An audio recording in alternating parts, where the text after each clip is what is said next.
Wala na si Mama. Nawala na si Mama.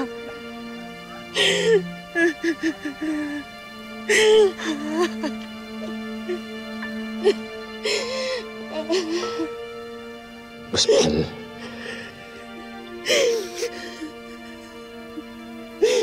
Patawarin mo sana ako, ha?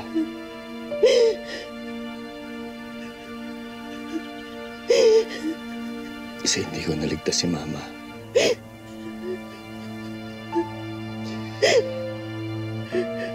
Wala sana siya dito kung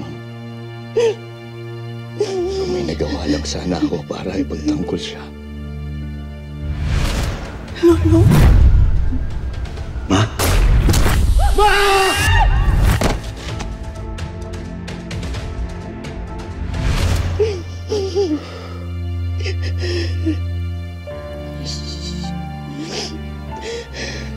Mahal.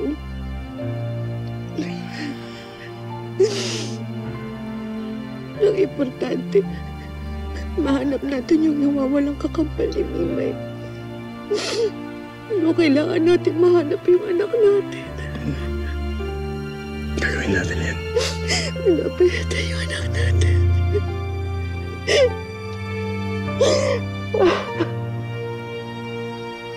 Lolong.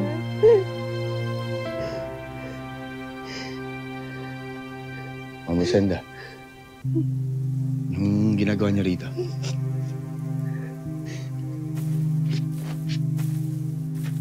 Si Elsie ko pala, asawa ko. Si Ma'am Rosenda. Galing ako sa ospital kaso wala ka daw doon. Gusto sana kita makausap para personal ako makapagpasalamat sa'yo sa lahat ng mga nagawa mo para kay Butchoy.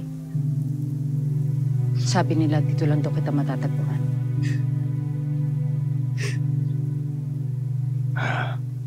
Ma'am Rosenda, malaho yun.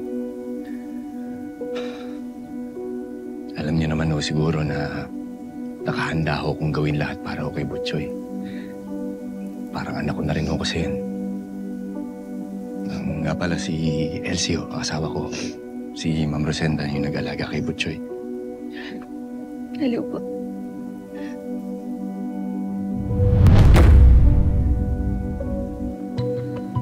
May problema ho ba?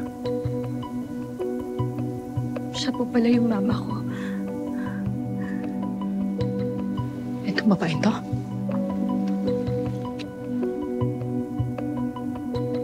Itong mama mo? Ha? Bes? Bes? Umalis ka na. Anong gagawin ko dito? Alis na.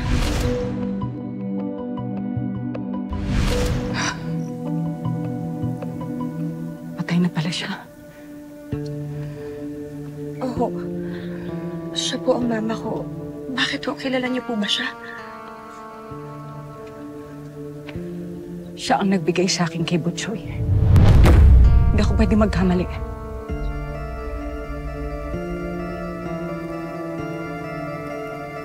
Teka lang ho. Tama ho ba yung intindi ko? Sinasabi niyo po ba na sa inyo ho binigay ng mama ko yung anak naming lalaki? Ma'am Rosenda, sigurado ba kayo sa sinasabi niya? Oo. Kung si Butchoy ho ang binigay ho sa inyo ni Mama Ana,